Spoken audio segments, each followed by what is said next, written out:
Bon, ben allons-y. Donc, bienvenue à tout le monde pour cette troisième présentation du webinaire Initiation à l'industrie de l'aluminium, de la bauxite aux produits finis. Donc, en fait, c'est, je dirais, un webinaire qui présente un petit peu un survol de l'industrie. Donc, toute la chaîne, je dirais, de valorisation de l'aluminium, en partant donc de l'extraction de la bauxite jusqu'à la production d'aluminium et sa transformation. Évidemment, le focus est principalement sur l'utilisation de l'aluminium, mais je fais quand même un petit retour historique là, pour faire une mise en contexte. C'est un webinaire qui a pas mal de matériel. Là. La durée de la présentation est probablement dans l'ordre de 75 minutes, puis il y aura une période de questions à la fin. Ça se peut que sur certains éléments, là, j'aille un petit peu plus vite parce qu'on essaie de respecter je dirais, la durée prévue, surtout dans un contexte où le webinaire est enregistré. Donc, l'origine de celui-ci, en fait, ça a été vraiment je dirais, d'initier des gens à l'ensemble des facettes de l'industrie. Quoique des gens qui y travaillent depuis longtemps, souvent, vont aussi des fois découvrir certains aspects qu'ils connaissaient moins, étant donné que, bon, les gens qui sont au sein de l'industrie, souvent, sont, je dirais, plus concentrés sur certains éléments de la chaîne de valorisation. Donc, dans cette présentation-là, je dirais, on fait un petit peu le tour. Dans un premier temps, très, très brièvement, vous présenter AluQuébec, qui est en fait le nom de la grappe industrielle de l'aluminium du Québec. Donc, on est vraiment là une instance fédératrice et notre rôle, là, je dirais, c'est de, rassembler et regrouper l'ensemble des parties prenantes de l'écosystème, donc qui vont de la production d'aluminium en passant par la transformation et jusqu'à son utilisation. Donc, évidemment, on travaille de concert avec les autres organismes qui sont présents dans le secteur et évidemment, là, comme je disais, l'ensemble des parties prenantes. Je dirais notre principal objectif, c'est faire la promotion de l'utilisation de l'aluminium. Je dirais sensibiliser les décideurs, qu'ils soient privés ou publics, sur le potentiel d'utilisation de l'aluminium et, si possible aussi, inciter les parties prenantes à, je dirais, faire l'évaluation de projet dans un contexte de développement durable et donc de prise en compte du coût total de possession et d'analyse de cycle de vie, là où l'aluminium se démarque souvent de par sa durabilité, puis on va y revenir dans la présentation. Donc, évidemment, comme je le disais, on travaille avec l'ensemble des acteurs de l'industrie. On concentre essentiellement, je dirais, nos travaux autour de certains chantiers qui ont un potentiel, je dirais, qu'on juge significatif là, au Québec. Et c'est des secteurs dans lesquels, évidemment, on retrouve là, principalement l'utilisation de l'aluminium, donc bâtiments et construction durable, infrastructures et ouvrages d'art, matériel de transport. On a un autre chantier qui est consacré aux équipementiers fournisseurs spécialisés. Je dirais qu'on a un noyau d'équipementiers au Québec, donc qui travaillent principalement avec les producteurs d'aluminium, qui ont développé des technologies, une expertise là, qui est vraiment unique et c'est vraiment, je vais appeler ça un mini cluster ou une mini grappe qui rayonne un peu partout dans le monde et donc, de par son importance au Québec, évidemment, on a mis sur place un chantier qui se consacre à ce secteur-là de l'industrie. Et finalement, notre plus récent chantier, valorisation et recyclage, c'est de plus en plus un enjeu, évidemment, la décarbonisation de notre industrie, réduction de son empreinte. Évidemment, ça passe entre autres par la réutilisation et valorisation des rebuts d'aluminium, qui est un matériel, évidemment, là, qui est recyclable à l'infini. On a aussi un centre d'expertise et d'innovation sur l'aluminium, dont je vais vous parler dans la page suivante. Et ça, ce que vous voyez ici, c'est simplement là, un aperçu de l'écosystème au Québec, autant au niveau des transformateurs, des équipementiers et des producteurs d'aluminium. Producteurs d'aluminium qui se concentrent là, principalement dans le centre du Québec, au Saguenay-Lac-Saint-Jean et sur la Côte-Nord. On est à près de 3 millions de tonnes de capacité par année et le Québec aujourd'hui à l'échelle planétaire donc, est le quatrième joueur en importance. Donc, vous voyez ici un petit peu plus où sont localisés là, les producteurs et évidemment L'industrie s'est principalement développée, je dirais, autour de cette dynamique-là. Et comme vous le savez, bien évidemment, on a un objectif de valoriser son utilisation et accentuer encore plus là, les activités de transformation et d'utilisation de l'aluminium au Québec. Donc, c'est un des rôles primaires, là, évidemment, d'Alu-Québec.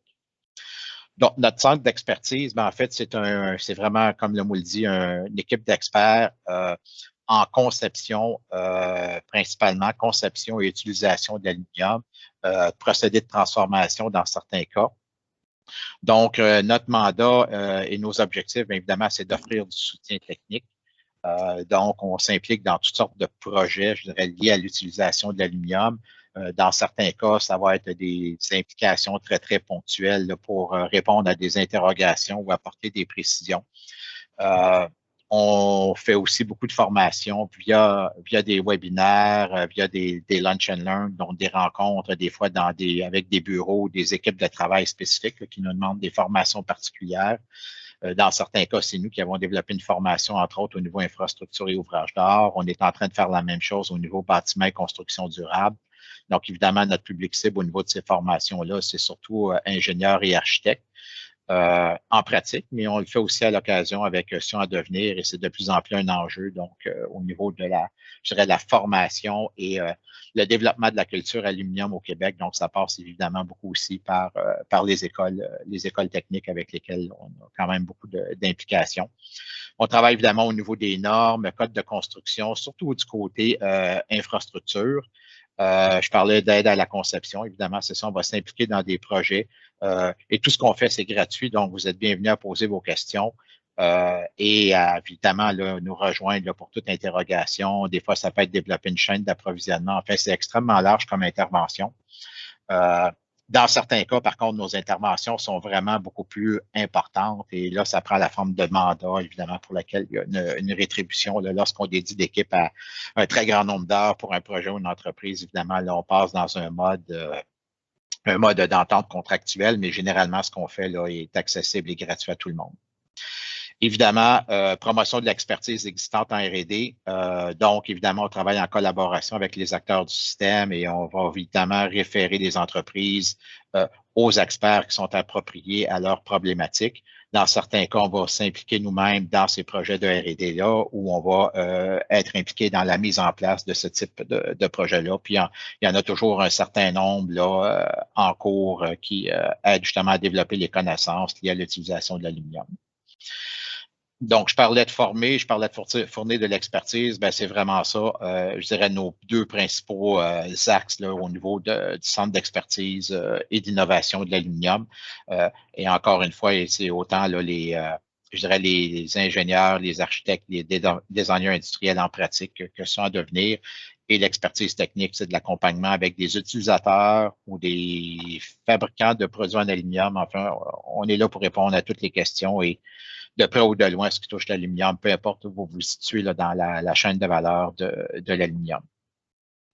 À l'U-Québec, comme je disais, c'est faire la promotion de l'utilisation de l'aluminium, c'est aussi faire connaître ce qui se fait. Donc, via notre site web qui a énormément d'informations, je vous invite à le consulter pour toutes sortes de questions techniques, pour voir qu'est-ce qui se fait aussi.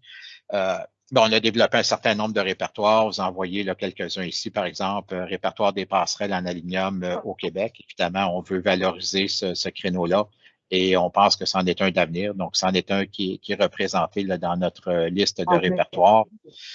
On travaille sur un certain nombre d'autres répertoires. Là, vous les voyez ici, donc à l'écran. On va en sortir un sur des produits, par exemple, disponibles au Québec pour le secteur bâtiment et construction, répertoire au niveau innovation dans les bâtiments, liste d'équipementiers fournisseurs spécialisés. On en a un sur les distributeurs québécois d'aluminium. Évidemment, le marché du Québec est surtout un marché de distribution et ce répertoire-là, en fait, va être en ligne incessamment, s'il ne l'est pas déjà, en fait.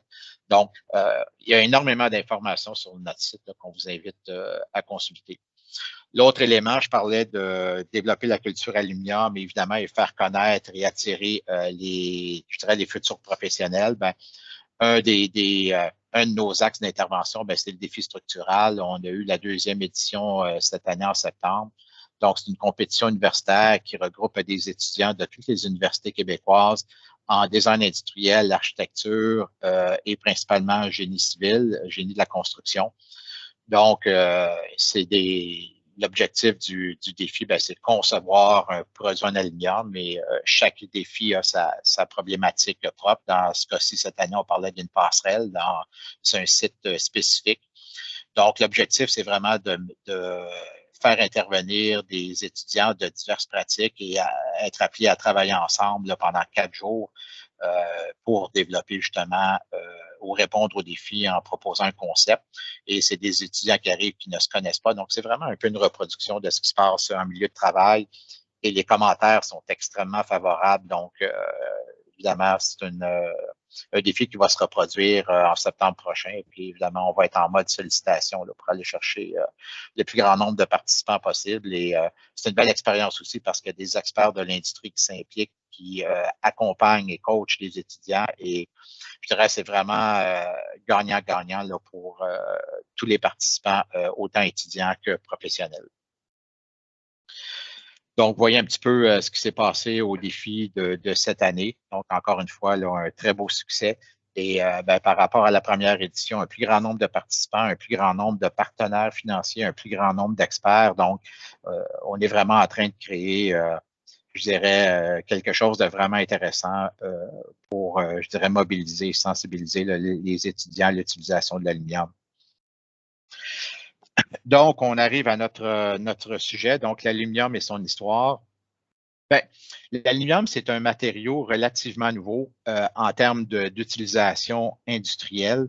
Donc, vous voyez un petit peu là, que la première découverte là, remonte à 1807. C'est là où on a, comme je dirais, identifié et nommé en fait l'élément dont la source en termes d'extraction de la croûte terrestre, c'est la bauxite. Et l'origine du mot bauxite, en fait, c'est la fameuse première mine qui était à Beau-de-Provence, donc Beau devenu bauxite.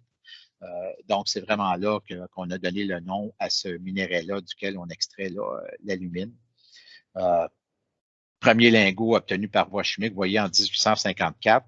Mais on était encore à ce moment-là dans, je dirais, plus de la production et expérimentation laboratoire. Et à l'époque, en fait, l'aluminium avait une valeur comparable à celle de l'or. C'était considéré un élément noble et très rare. Et c'est vraiment en 1886, simultanément et de façon, je dirais, hasardeuse, par hasard plutôt, que Charles Martin Hall aux États-Unis et Paul Héroux en France ont fait la découverte d'un procédé de production d'aluminium qui était vraiment beaucoup plus efficace et qui avait significativement réduit le coût de production de l'aluminium. Et en fait, c'est tout le développement, je dirais, du bain électrolytique qu'on appelle la cryolite, qui permettait une électrolyse, donc une séparation de l'oxygène de l'aluminium à des coûts de production beaucoup plus bas, qui a fait qu'on est vraiment entré dans le début de la phase de l'industrialisation. Et dans les deux cas, ces découvertes-là ont mené à la création de 2 entreprises qui ont été significatives dans le développement de l'industrie de l'aluminium. Au niveau de Charles Martin Hall, bien évidemment, c'est la création en 1888 de la Pittsburgh Reduction Company, qui éventuellement est devenue Alcoa.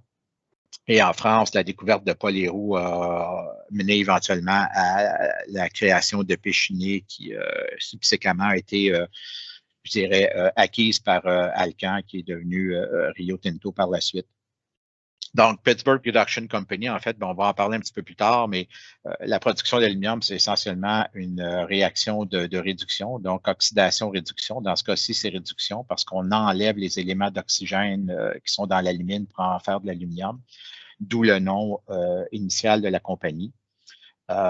Cette même compagnie-là a installé ses premières opérations au Canada à Shawinigan, donc qui était en fait la première aluminerie du Canada en 1901.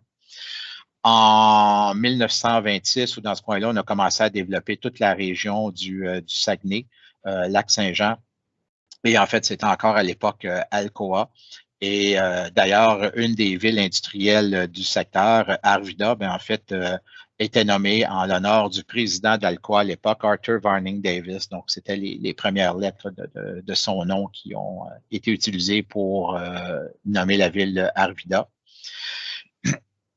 Et en 1928, la compagnie Alcoa, qui avait déjà une position très dominante dans la production d'aluminium à l'échelle nord-américaine, était considérée comme un quasi-monopole et le gouvernement américain, dans le cadre des règles anticoncurrence, a forcé Alcoa à se scinder pour créer un niveau de compétition plus sain là, au sein de l'industrie. D'où la création en 1928 de la Northern Aluminum Company, qui a été donc, je dirais, scindée d'Alcoa, qui est devenue Aluminum Company of Canada, qui était en fait Alcan. 1942, l'industrie continue évidemment de se développer à un rythme important et la Première Guerre mondiale et l'utilisation stratégique de l'aluminium, entre autres au niveau de l'aviation, fait en sorte que pour protéger les actifs importants de production d'aluminium au Saguenay, bien, la base aérienne de Bagotville a été créée. Donc, cette base-là est à Bagotville, bien, justement pour protéger les actifs de production d'aluminium. Les avantages de l'aluminium, on va y revenir un petit peu plus tard, de façon peut-être un petit peu plus granulaire, mais bon, c'est un matériau qui est avant tout très léger et c'est, je dirais, une des principales raisons de sa très grande utilisation. Malléable et flexible, bien évidemment, on peut le transformer et le mettre en forme à des températures là, plus faibles que d'autres matériaux.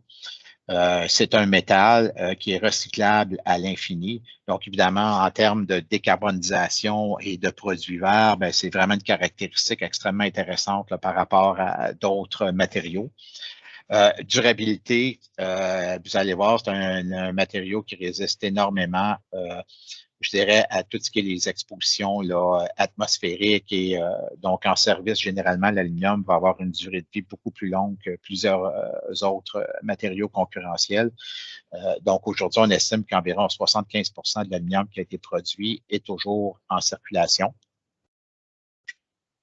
On dit économique, surtout si on prend en compte le coût total de possession. C'est pas le matériau à l'achat qui est le moins cher.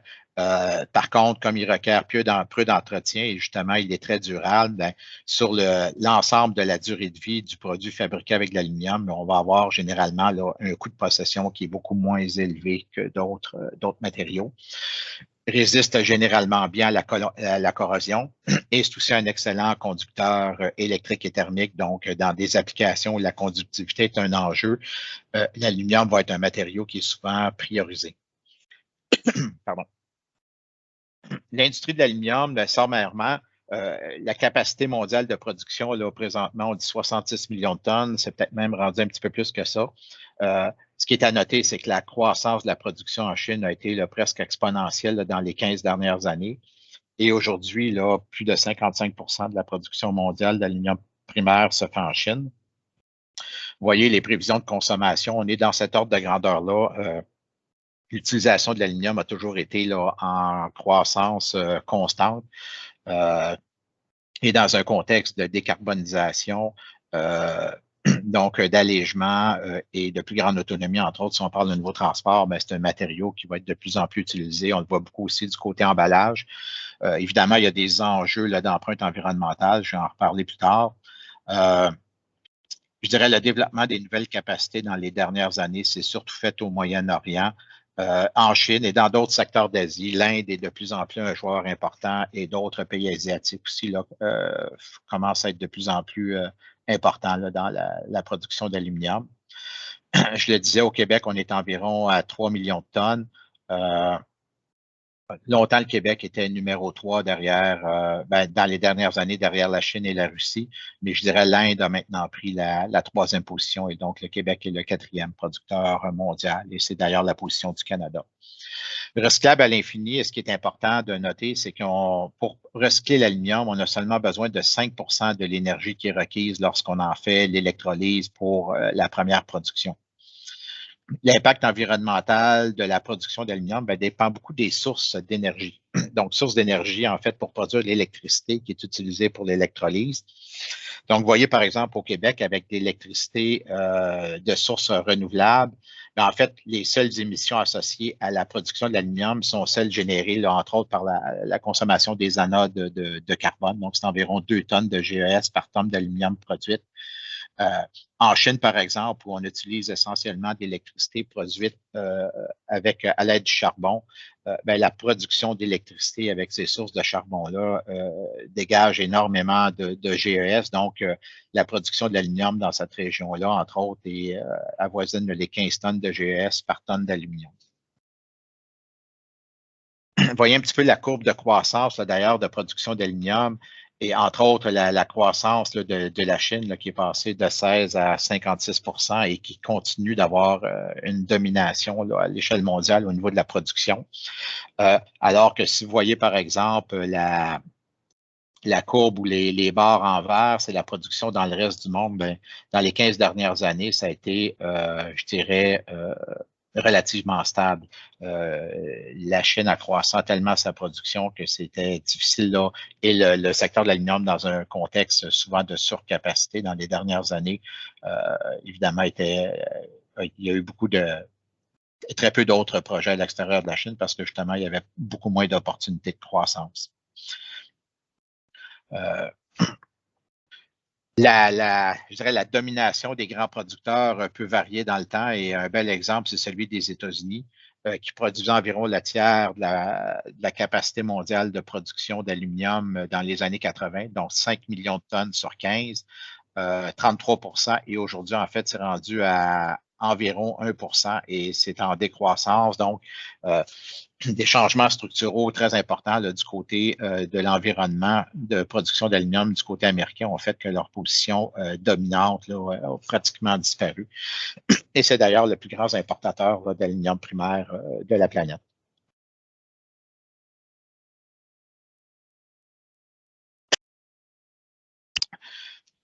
Production d'aluminium, en fait, je le disais précédemment, on part de la bauxite. Donc, la bauxite, c'est essentiellement, on l'extrait dans des mines à ciel ouvert.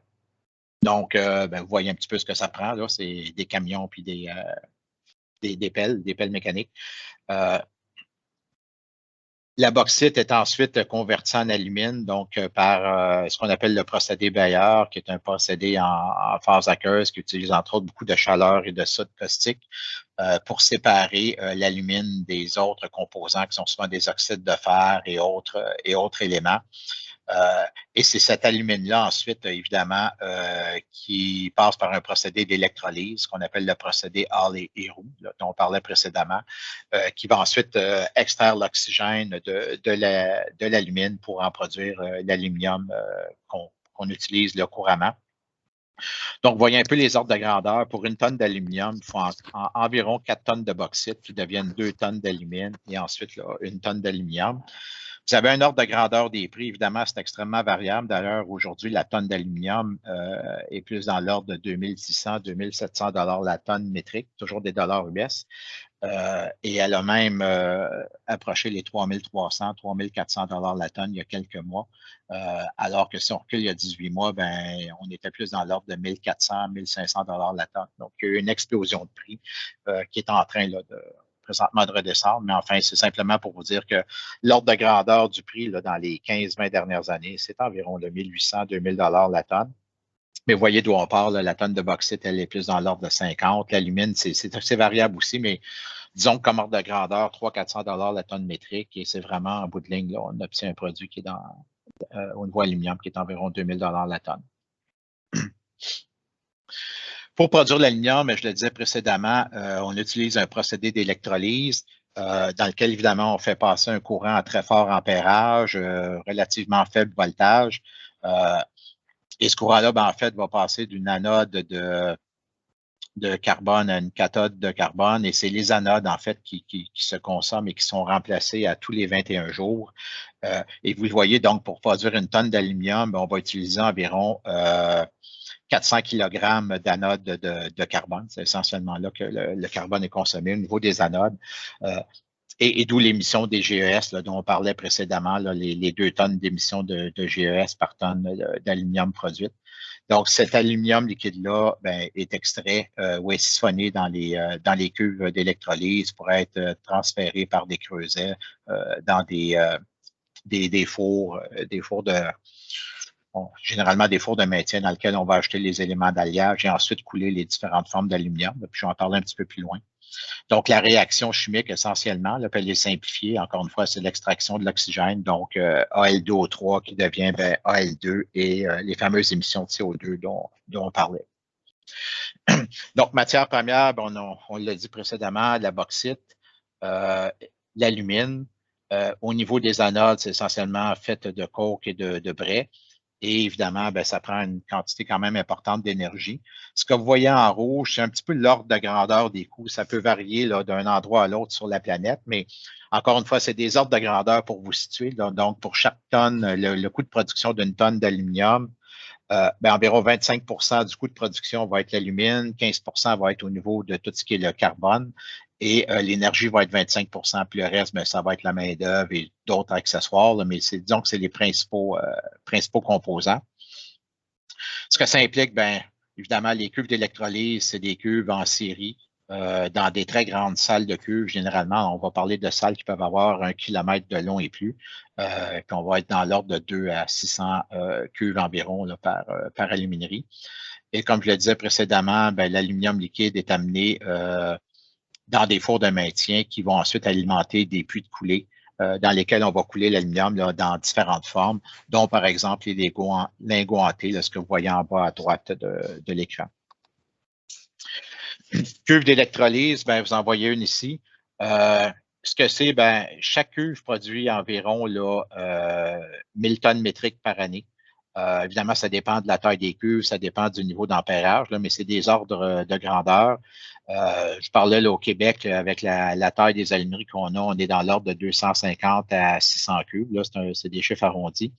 La plus grande étant évidemment l'aluminerie Alouette, là, qui est à 600 quelques mille tonnes d'aluminium par année. Il y a des sites au Moyen-Orient qui dépassent le million de tonnes de capacité de production par année et certains sites en Chine qui approchent les 2 millions. Donc, vous voyez qu'en termes d'ordre de grandeur, les nouvelles alumineries sont de plus en plus grandes et commencent à avoir des ordres de grandeur quand même significativement plus grands que celles du Québec. Chaque cuve, encore une fois, dépendamment de la technologie de l'ampérage, on parle de 30 à 40 anodes qui sont justement remplacées aux 21 jours. Donc, toute la séquence de remplacement des anodes, évidemment, est une opération quand même importante. Là, vous voyez, sur une base annuelle, c'est 150 à 400 000 anodes par année qui doivent être remplacées. Donc, c'est extrêmement important. Je parlais tantôt d'ajout de capacité de nouvelles usines. C'est une des façons, je dirais, ce qui s'est fait à l'extérieur de la Chine et du Moyen-Orient où il y avait des nouveaux produits. Ça a beaucoup plus été par des augmentations d'ampérage. Donc, pour un site donné, bien, on peut augmenter un peu le niveau d'ampérage et augmenter la capacité de production. Moi, c'est de l'augmentation incrémentale, peut-être de l'ordre de 5 à 10 mais c'est une façon, je dirais, relativement peu coûteuse d'augmenter un peu le niveau de capacité des usines. Donc, vous voyez encore une fois de façon schématisée le courant, comment le courant circule, le bain électrolytique qui permet encore une fois le transfert ou la séparation là, de l'oxygène des anodes. Évidemment, un bain qui est conducteur, ça prend toujours un conducteur là, pour avoir l'électrolyse. Vous voyez ensuite l'aluminium liquide qui se trouve au fond de la cuve, qui est siphonné à intervalles réguliers, et le courant donc qui passe de l'anode à la cathode. Et vous voyez à gauche, plutôt à droite de l'écran, un peu là, les blocs anodiques et en bas à gauche, là, le bloc cathodique qui lui est installé au fond des cuves.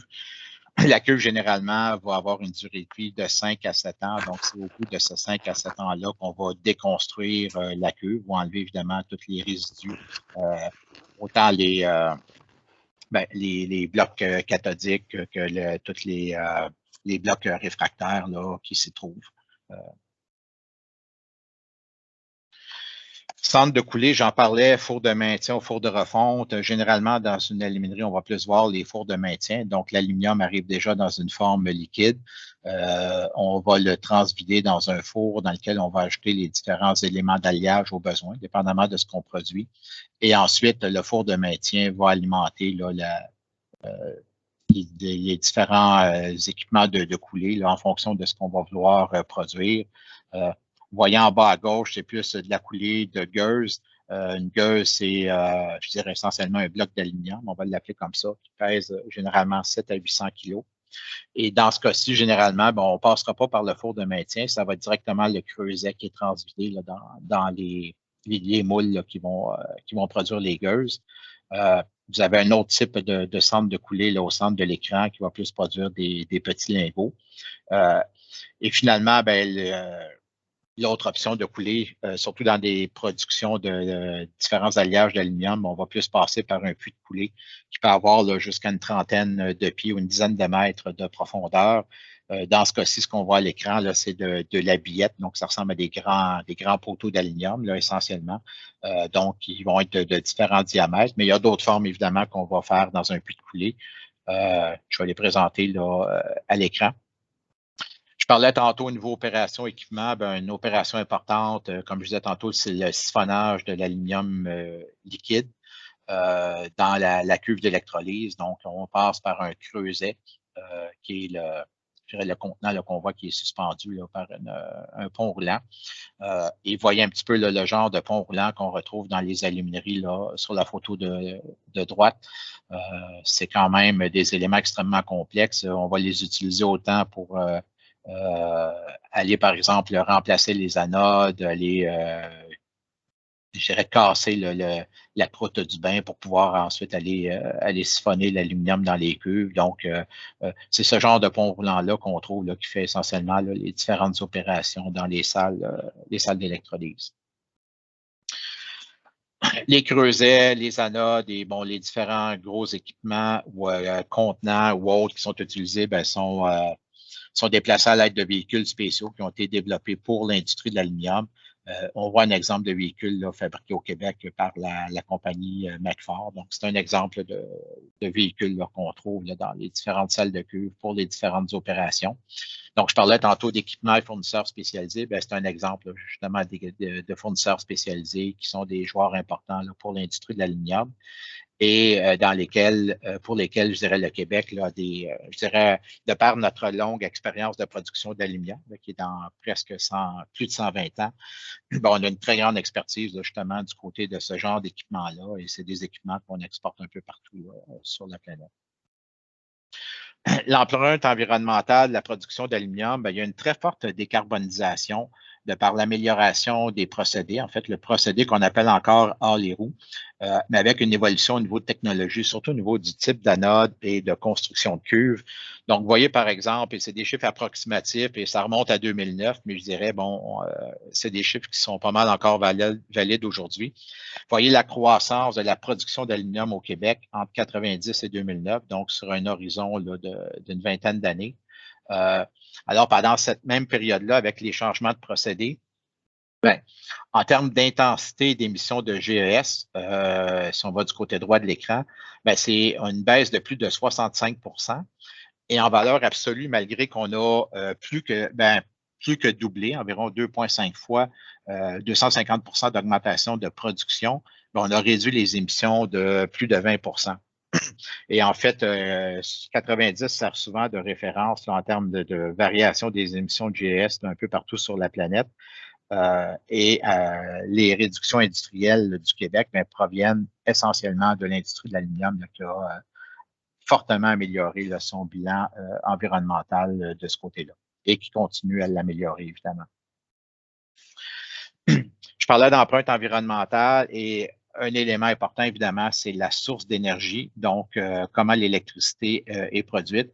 Évidemment, au niveau de l'électricité, si on travaille avec l'énergie renouvelable, on est dans aucune émission de GES. Donc, on peut parler, par exemple, d'hydroélectricité au Québec, alors que dans d'autres régions du monde, l'électricité va être produite, par exemple, à l'aide de centrales au gaz ou centrales au charbon. Donc, gaz naturel beaucoup, par exemple, dans les pays du Golfe Persique, Moyen-Orient. Donc, c'est quand même des émissions significatives, moins que le charbon, mais quand même beaucoup plus importantes que celles avec de l'électricité produite de façon renouvelable. Alors que principalement en Chine, mais ailleurs, dans d'autres régions du monde, l'électricité produite au charbon, on le voit aussi en Inde, il y a une empreinte environnementale beaucoup plus importante. Et ça devient de plus en plus un enjeu dans un contexte de décarbonisation et les grands donneurs d'ordre, les grands acheteurs d'aluminium planétaire cherchent de plus en plus des sources d'émissions ou à plus faible émission de GES. Donc, évidemment, l'aluminium produit à l'aide de sources d'énergie renouvelable je dirais un fort potentiel et de plus en plus recherché. Donc, évidemment, au Québec, on est bien positionné de ce côté-là. Et comme je le disais précédemment, il faut prendre aussi en compte les émissions qui proviennent essentiellement des anodes. Et là, encore une fois, dépendamment du type de procédé, contrôle de procédé, les émissions liées aux anodes elles-mêmes vont être dans l'ordre de 1,7 à 3 tonnes métriques de GES par tonne d'aluminium produit.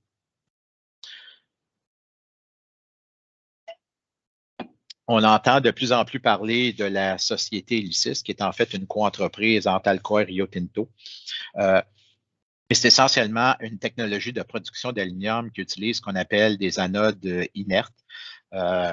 L'industrie est à la recherche de cette anode-là, ce type d'anode-là depuis 40-50 ans. Et dans les dernières années, il y a des percées technologiques qui donnent espoir de penser qu'on arrive finalement à une phase d'industrialisation de cette technologie-là. Quand on dit anode inerte, c'est essentiellement que l'anode ne se consomme pas comme les anodes de carbone. Donc, inerte dans le sens où elle maintient son intégrité, ou à tout le moins une durée de vie beaucoup plus longue que celle des anodes de carbone. Dans le cas de la technologie Elysis, ce qui est communiqué publiquement, c'est qu'on parle d'une durée de vie supérieure à 2 ans. Donc, ce qui est intéressant, évidemment, aucune émission de CO2, mais seulement émission d'oxygène. Comme les anodes durent beaucoup plus longtemps, on n'a pas besoin d'un centre de production d'anodes à même les alumineries. La plupart des alumineries produisent leurs propres anodes. Et souvent, dans les coûts d'investissement d'une aluminerie, environ 25 du coût de projet va être associé à la production des anodes. Donc, cette technologie-là élimine ce 25 d'investissement-là. Et encore une fois, au lieu d'avoir une durée de vie de 21 jours, on parle plus d'une durée de vie supérieure à 2 ans au niveau des anodes. Donc, le fait qu'on n'ait pas à constamment remplacer des anodes fait qu'on réduit les coûts d'opération de l'ordre de 15 Et pour la même superficie ou dans la même, je dirais, dimension de cuve, cette technologie-là permet d'augmenter la production d'environ 15 Enfin, c'est ce qui a été observé et communiqué là à l'instant, c'est-à-dire par la compagnie Elysis.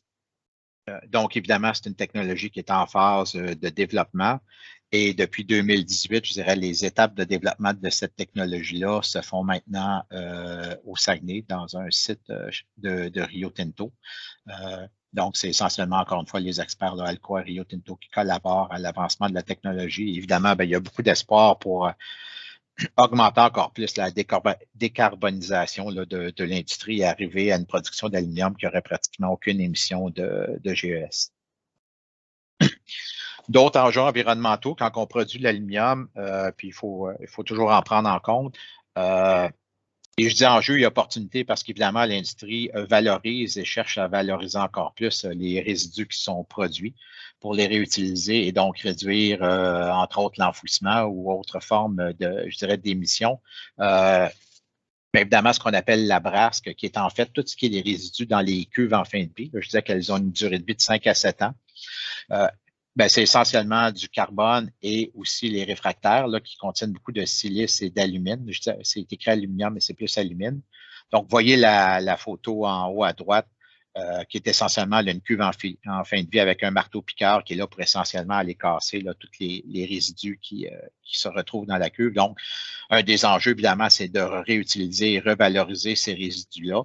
Il y a entre autres Rio Tinto qui a son centre de traitement des brasques à Jonquière, qui a développé justement une technologie permettant de revaloriser ces résidus-là. Il y a aussi l'écume, et c'est surtout dans les fours de maintien où à chaque fois qu'on va faire de la coulée d'aluminium, qu'on va générer de l'écume. C'est essentiellement l'oxydation de l'aluminium qui est exposé à l'air ambiant. Donc, vous voyez par exemple en bas à droite là, une espèce de gratte qui est utilisée là, pour aller justement retirer ces résidus-là d'écume dans les fours de maintien, donc au-dessus de l'aluminium qui est en fusion. Donc, on essaie de revaloriser. Il y a des quantités d'aluminium importantes et les autres résidus, bien, il y a différentes technologies qui sont utilisées ou en développement là, pour tenter de valoriser l'ensemble des écumes récupérées. Même chose au niveau des mégots d'anode. Donc, l'anode qui arrive en fin de vie bien, doit être évidemment retirée. Et vous voyez un petit peu au centre de l'écran là, ce à quoi peut ressembler un mégot d'anode. Et encore une fois, ben, c'est essentiellement du carbone qui est contaminé avec du bain électrolytique. Et encore une fois, il y a différentes technologies là, qui sont utilisées pour revaloriser le carbone et tenter de réutiliser là, ce bain électrolytique-là. D'autres opportunités éventuellement, ben, récupérer la chaleur et la valoriser. Il y a énormément de chaleur qui est générée dans une salle de cuve. Par contre, c'est une chaleur qui est relativement, c'est des gaz à des températures relativement faibles. Donc, je dirais, il n'y a pas de procédé encore efficace pour bien valoriser cette chaleur-là, mais il y a clairement un potentiel là, que j'espère on va finir par réussir à exploiter. Bien, qu'est-ce que produisent les alumineries? Donc, au niveau métal primaire, et encore une fois, ça provient des centres de coulée. Je disais qu'on coule différentes formes. Il y a essentiellement 4 types de produits qu'on voit, les plaques. Donc, c'est essentiellement des grands rectangles. Et quand je dis grands rectangles, bon, la largeur, l'épaisseur, la longueur peut varier, mais typiquement, dans un puits de coulée, on va parler de 20 à 30 pieds de profondeur. Donc, c'est des plaques qui peuvent avoir jusqu'à une trentaine de tonnes en poids. Donc, c'est quand même significatif. Et les dimensions des plaques vont dépendre évidemment essentiellement des laminoirs qui vont utiliser ces plaques-là et quels sont évidemment leurs requis et leurs capacités en termes d'outils de fabrication. Ces plaques-là, dans certains cas, ça peut aussi être des plaques pour usinage, entre autres fabrication de moules avec des alliages particuliers. Mais la très grande, je dirais, le plus grand volume de production des plaques là, est essentiellement utilisé pour le laminage, donc pour produire ce qu'on appelle des plaques, donc des plaques d'aluminium, on parle généralement là, de 5 à 6 mm et plus, alors que la feuille produit laminé, bien, ça va être dans des épaisseurs là, de beaucoup plus faible dimension, souvent moins même d'un millimètre. Et bon, si on pense au papier d'aluminium, on est même dans l'ordre de pratiquement c'est beaucoup plus faible là, comme épaisseur. Il y a aussi la production de billettes. Je le disais précédemment, ça ressemble un peu à une espèce de poteau d'aluminium. Billettes-là qui sont ensuite coupées dans des longueurs adaptées, je dirais, aux équipements utilisés pour faire des extrusions. Donc, je vais parler du procédé un petit peu plus loin, mais les billettes, ben, quand on dit faire des extrusions, c'est essentiellement des profilés, comme on voit là en bas sur la photo en bas des billettes. Lingoté, ben, vous voyez, ça a une espèce de forme de T essentiellement pour permettre aux fourches les camions chariot élévateurs ou à fourches là, de plus facilement transporter ces lingots-là. Donc, généralement, les lingots, dans certains cas, ils vont contenir des éléments d'alliage. Dans certains cas, c'est essentiellement de l'aluminium pur qui va être refondu et auquel on va ajouter des éléments d'alliage. Et c'est souvent pour faire là, des procédés je dirais, de coulée, donc donc essentiellement de l'aluminium qui va être transvidé dans des moules pour faire des pièces de différentes formes. Dans certains cas, bon, il va y avoir d'autres types d'utilisation, mais je dirais majoritairement, c'est surtout pour le procédé de coulée qu'on va utiliser les lingotés. Et c'est un peu la même chose au niveau des gueuses, qui est tout simplement une autre forme de production d'aluminium, généralement qui ne contient pas d'éléments d'alliage. Il y a des noms qui sont donnés ou des types de grades au niveau de l'aluminium. Je parlais de pureté. Le P1020, qui est essentiellement le standard, je dirais, de production des alumineries sur la planète, qui est, je dirais, le grade en termes de minimum de pureté qui est attendu. Donc, voyez d'où vient le P1020. C'est 0,10 de silicium et 0,20 de fer. Donc, c'est vraiment une nomenclature là, qui est propre à la désignation de l'aluminium. Et c'est le standard généralement requis là, pour vendre, par exemple, sur les marchés mondiaux comme le LME ou London Metal Exchange. Évidemment, il va y avoir des grades de plus haute pureté que les alumineries vont être capables de produire, certaines. Et souvent, c'est des choix aussi de production. Il y a toujours un compromis lorsqu'on veut faire de l'aluminium de plus haute pureté. Ça implique généralement une rotation plus élevée des anodes pour éviter la contamination, entre autres, par les anodes. Donc, P0610, par exemple, qui va être produit. Mais on peut arriver à des niveaux de pureté encore plus élevés. Vous voyez, 0,4, 0,6, 0,1, 0,1. Quand on arrive là en bas du 0,4, 0,6, et même à ce niveau-là, souvent, on va passer par des procédés de purification. Donc, ça ne sera pas de l'aluminium qui sort directement des cuves d'électrolyse, mais qui va avoir subi là, des traitements subséquents. Et on peut aller à des niveaux de pureté comme ça qui vont en croissant. Et vous voyez, par exemple, ce qu'on appelle l'aluminium de très haute pureté, 4N, donc c'est lié au nombre de 9 qu'on voit, 4N, 5N et même plus. Donc, c'est vraiment là un produit très, très niche, mais qui est entre autres utilisé lorsqu'on veut de la très haute conductivité, donc thermique ou l'électrique. Là, on va souvent dans certaines composantes et entre autres, par exemple, anode de batterie. Donc, on parle d'électrification, ben c'est des films très, très minces, là, ou feuilles très, très minces d'aluminium, justement de très haute pureté qu'on va utiliser dans certaines composantes, justement des batteries. Donc, c'est un des marchés là, qui utilise ce type d'aluminium-là. Et il y a d'ailleurs une compagnie au Québec, là, Naturalu, qui produit ce type d'aluminium de haute pureté. Quand on parle des alliages, il y a différentes nomenclatures. Je ne passerai pas au travers de la liste, mais vous voyez, là, on entend parler 1000, 2000, 3000, 4000. Et en fait, ce qui distingue les différentes séries d'alliages, c'est l'élément d'alliage principal. Donc, ce qui ne veut pas dire que les autres ne sont pas présents. Mais quand on va parler de 2000, par exemple, ben, le principal élément d'alliage va être le cuivre. Si on parle de 6000, ben, ça va généralement être magnésium et silicium, mais généralement plus magnésium. Et vous voyez le type d'utilisation, par exemple, 6000, on va le retrouver beaucoup dans les extrusions. C'est un alliage qui s'extrude bien.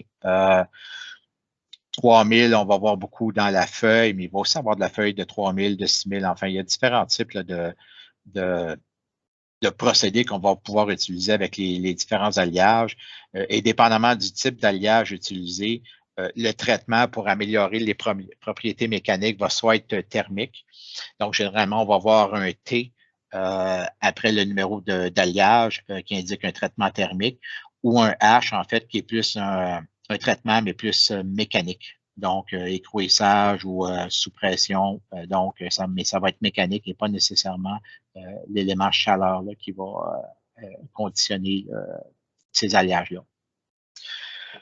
Il y a d'autres alliages un petit peu plus exotiques comme aluminium, lithium, qui permet de réduire la densité, donc densité de l'aluminium et donc le poids des produits fabriqués, augmenter aussi un peu les propriétés mécaniques. Par contre, le coût pour produire ce type d'alliage-là est quand même beaucoup plus élevé et c'est un alliage qu'on va surtout retrouver du côté aéronautique. Un autre alliage dont on entend parler un peu plus ces dernières années, c'est aluminium-scandium. Du côté russe, Rusal travaille avec ces alliages-là depuis un certain temps. Et on a vu là, dans la dernière année Rio Tinto faire des annonces ici au Québec pour la production aussi d'alliages, l'aluminium-scandium. Scandium provenant, entre autres, de l'usine de Rio Tinto Fer et Titane à Sorel. Et on extrait le scandium là, des résidus de production de cette usine-là. Évidemment, avec leur expertise au niveau développement d'alliage, ben, c'est une combinaison là, qui laisse à penser là, qu'il y a beaucoup de développement qui va se faire de ce côté-là. D'ailleurs, ben, vous avez peut-être entendu parler là, du concours d'idées qui a été lancé en collaboration avec Alu-Québec et Rio Tinto, justement pour développer des idées d'utilisation d'aluminium-scandium. Donc, c'est quelque chose dont vous allez entendre, vous avez entendu parler, allez encore entendre parler. Donc, évidemment, c'était une façon de mettre en valeur le potentiel de cet alliage-là, comme je disais, dont on entend de plus en plus parler. Au niveau de deuxième transformation, je parlais de laminage, par exemple. Quand on parle de laminage, généralement, en tout cas avec les centres de laminage, laminage à chaud, laminage à froid, qui utilisent de la plaque d'aluminium, on parle d'installation et d'investissement significatifs. Et c'est des ordres de grandeur de capacité. Là, on peut parler de 100, 200 000 tonnes métriques par année, des fois plus. Donc, c'est des c'est vraiment des grandes installations. Il y en a peut-être, il y en a moins d'une dizaine, en fait, en Amérique du Nord, essentiellement aux États-Unis, là, quand on parle de ce type d'installation-là. Euh, Aujourd'hui, on parle d'investissements de l'ordre de 1 à 2 milliards de dollars. Donc, c'est des investissements significatifs avec des grandes capacités qu'on va généralement retrouver près des endroits où l'aluminium est consommé. Donc, plus près des marchés clients et aussi des marchés générateurs de rebuts parce qu'on va beaucoup réutiliser les rebuts propres d'aluminium dans les centres de laminage. C'est un élément important pour demeurer concurrentiel. Donc, évidemment, il y a différentes étapes de production. Je ne m'attarderai pas là-dessus. Mais essentiellement, là, c'est mécaniquement aplatir ces fameuses plaques-là qui ont peut-être une dizaine de mètres de long et qui finissent en feuilles qui peuvent représenter des fois plus d'1-2 kilomètres de feuilles d'aluminium. L'autre procédé, on en parlait, extrusion pour produire des profilés. Ben, essentiellement, ce qu'on fait, on part de la billette, qui est l'espèce de cylindre qu'on voit en bas à droite, qu'on va ramollir, on ne l'amène pas au point de fusion. Le point de fusion de l'aluminium est environ 960 Celsius, mais on va l'approcher plus de 550, 600 Celsius pour la ramollir et pour qu'il soit plus facile de le faire passer, évidemment, au travers d'un moule qui a différentes formes. Donc, on peut faire l'analogie des fois avec des moules dans lesquels on va presser de la plasticine, on va ressortir différentes formes. Donc, l'extrusion, de façon très, très sommaire, là, ben, c'est un petit peu ça, en fait. Donc, c'est vraiment de pousser de l'aluminium au travers d'un moule. Généralement, les usines d'extrusion vont avoir des capacités, là, ça peut être de l'ordre de 10 à 20 000 tonnes par année. Bon, il y a des centres d'un peu plus grande dimension, mais ce qu'il faut comprendre, c'est que contrairement aux usines de laminage qui généralement vont desservir un marché continental, un peu comme une aluminerie va desservir un marché continental, au niveau de l'extrusion, c'est beaucoup plus régional. Donc, un site d'extrusion va généralement desservir une clientèle qui est dans un rayon de peut-être 500 km de son usine.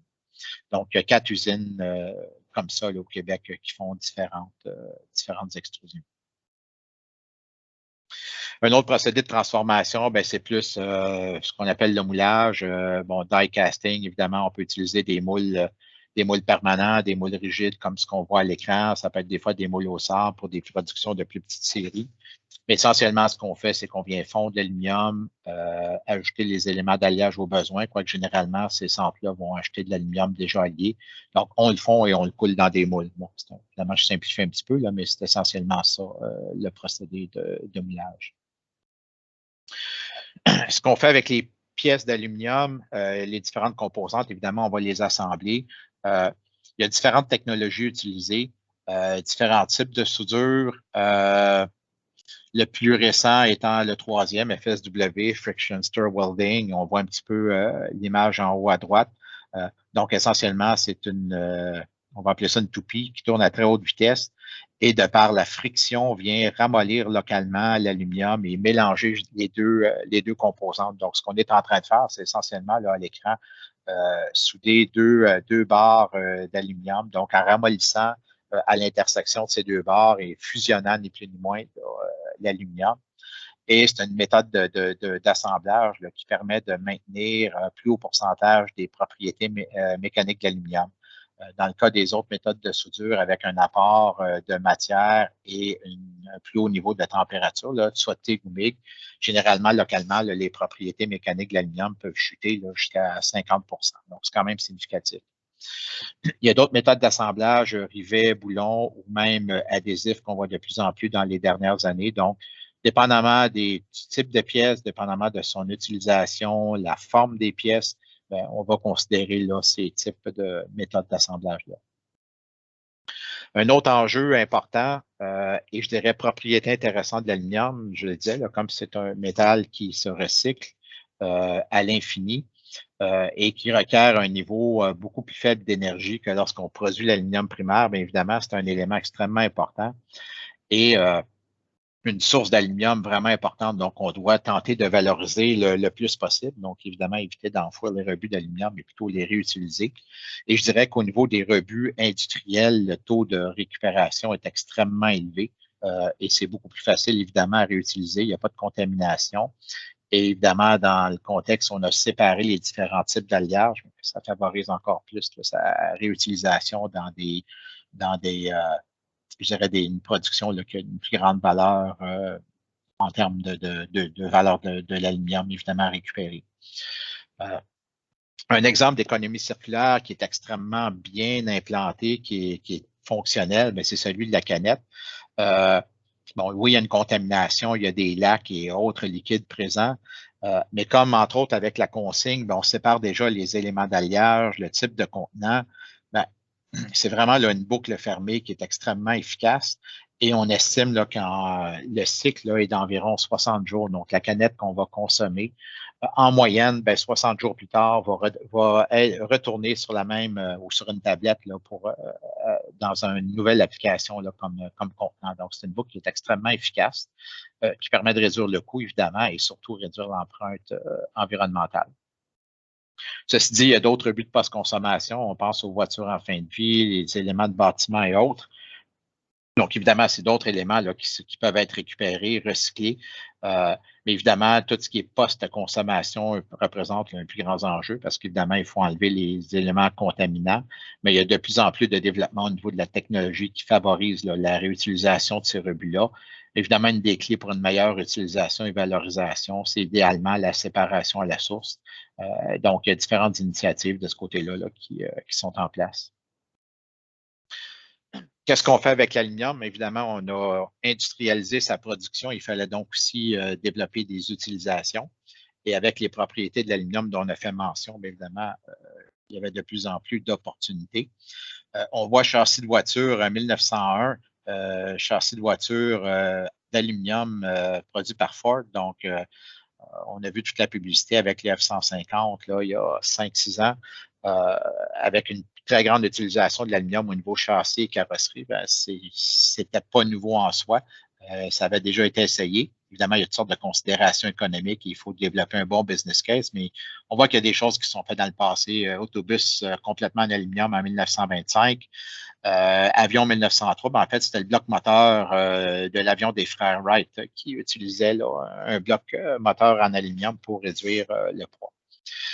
Évidemment, les procédés et les connaissances en termes de conception se sont développées et ont fait des choses évidemment, qui ont évolué dans le temps et qui sont beaucoup plus spectaculaires aujourd'hui. Je parlais du F-150 qui a été, je dirais, extrêmement significatif en termes d'utilisation massive de l'aluminium dans un véhicule de haute série. On voit l'aluminium quand même depuis longtemps dans des voitures ou des applications là, je dirais, de niche. Mais c'était la première application vraiment là, de très grande série. C'est quand même le véhicule le plus vendu en Amérique du Nord. Donc, il y avait toute je dirais, c'était extrêmement audacieux de considérer aller avec un niveau d'utilisation d'aluminium comme ça. Évidemment, il y a toute une phase d'analyse et de conception qui est derrière ça, et entre autres une valorisation de la réutilisation et du recyclage de l'aluminium post-industriel qui a permis d'arriver à une utilisation extrêmement économique et performante de l'aluminium. D'une façon générale, au niveau automobile, par exemple, on voit les courbes de consommation d'aluminium dans les véhicules à l'échelle mondiale et c'est en croissance constante. Donc, il y a de plus en plus d'aluminium. Donc, le poids d'aluminium par véhicule produit est en croissance constante. Évidemment, l'objectif, c'est réduire le poids des véhicules, augmenter leur autonomie. Autonomie si on parle de véhicules électriques ou réduire la consommation si on parle de véhicules à moteur thermique, par exemple. On utilise beaucoup l'aluminium dans le transport commercial, encore une fois à cause de la réduction de poids. Et on le voit surtout, je dirais, dans le transport en vrac. Donc, le transport ou, par exemple, la fabrication de remorques où le poids est un enjeu. Donc, dans des véhicules qui sont souvent limités par le poids qu'ils peuvent transporter, je dirais chaque kilogramme d'aluminium qu'on peut enlever permet d'ajouter 1 kilogramme de capacité de charge. Donc, évidemment, dans les camions en vrac ou les citernes, ou entre autres les camions à plateau, là, au flatbed, où on transporte de très grandes charges, mais évidemment, l'allègement là, ce type de remorque-là leur permet évidemment une plus grande charge utile. Donc, il y a un retour sur investissement qui est très intéressant. Et en plus, ils ont évidemment une beaucoup plus grande durée de vie de par la résistance et la durabilité de l'aluminium. Secteur aéronautique, ça a toujours été un secteur, évidemment, qui a priorisé l'utilisation de l'aluminium. Bon, ici, dans le F-35, c'est peut-être un peu plus exotique. Là, on voit une pièce forgée de très grande dimension. Mais d'une façon générale, de par l'allègement de poids, l'aluminium, évidemment, a toujours été un élément priorisé là, dans l'utilisation au niveau du secteur aéronautique. On voit, par exemple, ici des éléments de fuselage de l'Airbus A380 et puis dans différents types d'avions. Donc, malgré la croissance de l'utilisation des matériaux composites, l'aluminium a toujours été quand même un matériel là, priorisé. Et je dirais dans un contexte de considération de fin de vie de recyclage, mais l'aluminium a clairement un avantage là, par rapport aux matériaux composites qui ne sont pas recyclables. Secteur marin, on parle de plus en plus d'utilisation de l'aluminium dans le secteur marin. Évidemment, là, on voit quelque chose qui est peut-être un peu plus niché là, avec ce type d'embarcation-là, mais d'une façon, je dirais, un peu plus près de nous. Bon, on le voit de plus en plus dans, par exemple, construction de navires pour la pêche. Donc, de par la réduction de poids, de par sa durabilité, il y a un projet, par exemple, de fabrication de navires de sauvetage là, pour la garde côtière qui est justement fait 100% aluminium de par sa légèreté, donc permettre une plus grande autonomie et aussi plus grande vitesse d'interaction. Donc, évidemment, c'est un marché qui est en plein développement. Un qu'on connaît bien et qu'on voit tous les jours, évidemment, c'est celui de l'emballage et on voit justement de par la recyclabilité de l'aluminium et l'allègement qu'il procure, ben, on le voit du côté donc de l'utilisation des canettes, entre autres. C'est un marché qui est en pleine croissance et je dirais qu'il a connu une forte croissance dans les dernières années.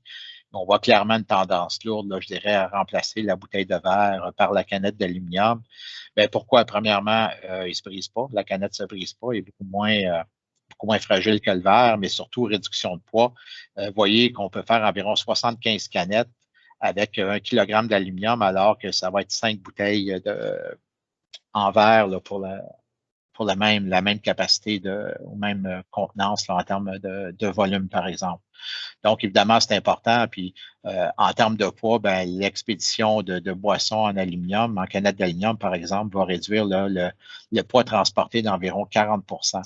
Donc, c'est quand même important là, quand on parle de réduction d'empreinte carbone au niveau du transport de ces boissons-là. Et encore une fois, comme on le disait précédemment, l'aluminium va se recycler à l'infini. Et la boucle de recyclage de la canette, évidemment, est extrêmement efficace. Un marché peut-être à développer, même chose au niveau du vin. Il y a beaucoup de verre utilisé dans les bouteilles de vin qui est malheureusement souvent plus qui prend le bord soit de l'enfouissement ou même dans le bac de recyclage. Souvent, il va plus être cassé, concassé, utilisé comme charge dans certains cas, mais plus souvent qu'autrement enfoui.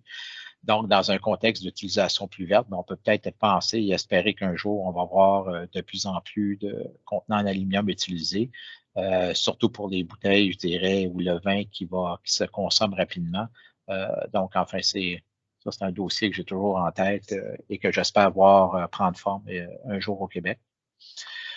Un autre secteur vraiment intéressant, surtout quand on parle de durabilité et de coût total de possession, évidemment, c'est les ponts et passerelles. Donc, évidemment, l'UQuébec fait énormément de représentations pour faire valoir là, et promouvoir l'utilisation de l'aluminium dans ces applications-là. Pourquoi? Ben, malgré un coût qui parfois va être légèrement supérieur à des passerelles en acier, par exemple, l'aluminium va demander un coût d'entretien qui est beaucoup moins élevé et va avoir une durée de vie qui est beaucoup plus grande. Donc, en termes d'achat durable, l'aluminium est clairement un choix à prioriser. Donc, évidemment, un de nos enjeux, c'est faire en sorte que ce ne soit pas seulement le coût d'acquisition qui soit considéré, mais le coût total de possession. Et on voit qu'il y a de plus en plus une écoute, je dirais, et pour ce type d'argument-là, et lentement, mais sûrement une transition vers la considération de ce type d'éléments-là dans la prise de décision. Puis on voit de plus en plus de donneurs d'ordre de villes qui vont carrément spécifier des passerelles d'aluminium dans un contexte d'achat plus vert et plus durable et à plus faible empreinte carbone. d'autres types d'utilisation au niveau bâtiment et construction. Puis je présente des choses là, qui ont été faites un petit peu localement, qui donnent quand même là, un bel aperçu là, de ce qu'on peut faire avec l'aluminium.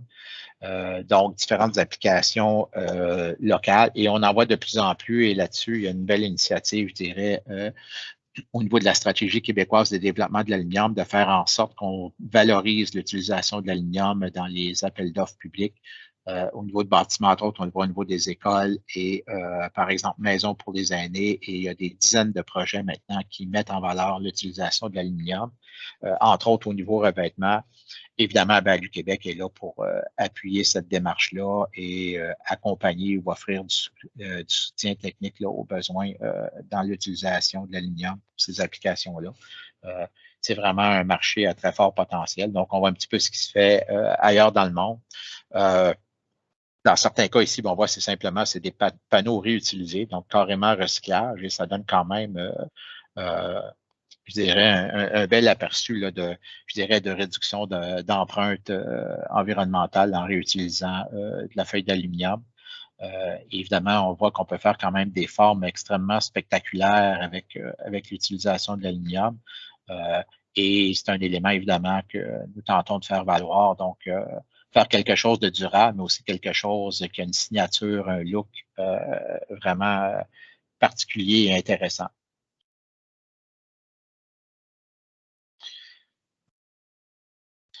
Ben, qu'est-ce qui s'est fait plus localement au Québec en termes d'utilisation de l'aluminium? Et là, c'est aussi des projets, entre autres, où le centre d'expertise de l'aluminium est intervenu.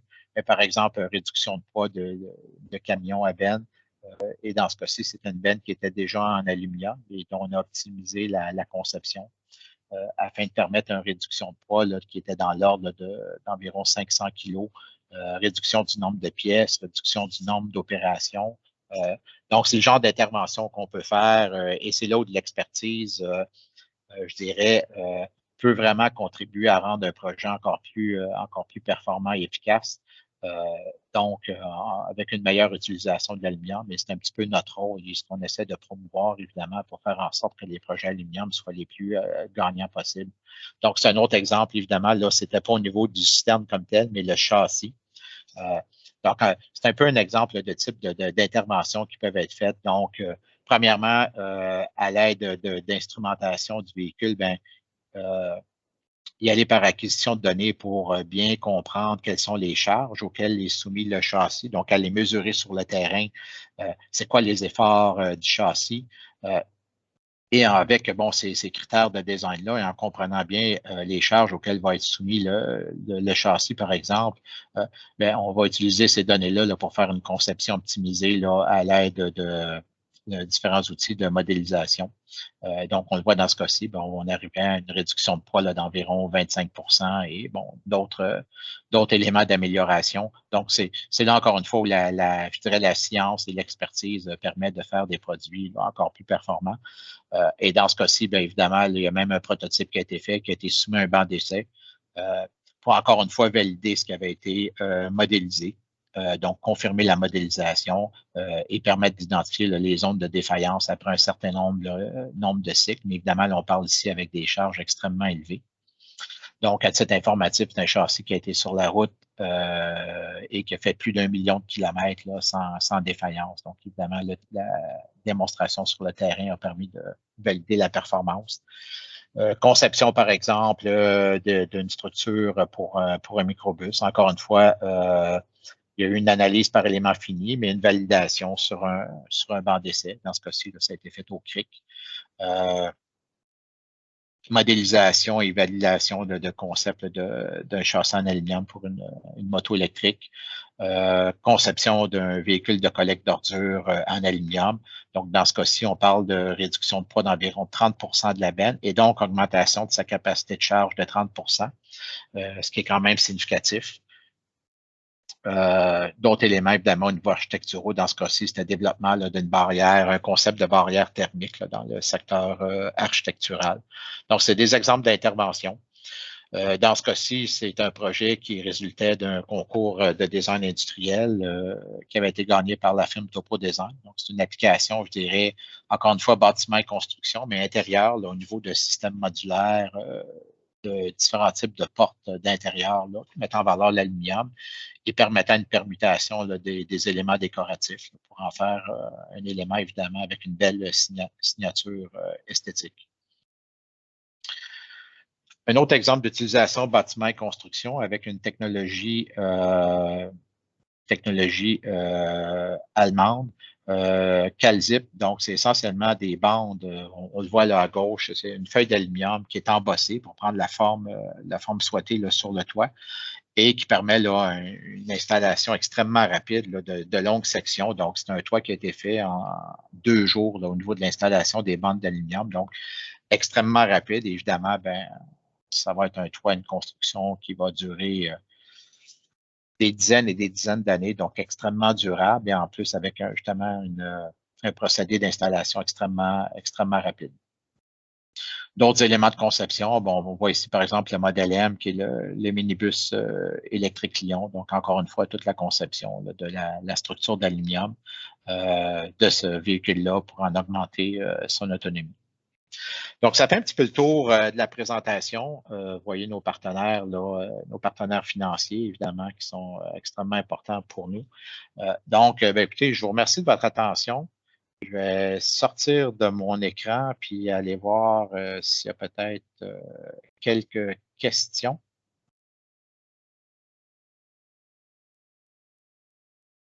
Donc, je ne sais pas si on voit des questions dans la boîte de dialogue. Sinon, écoutez, je vous remercie de votre attention.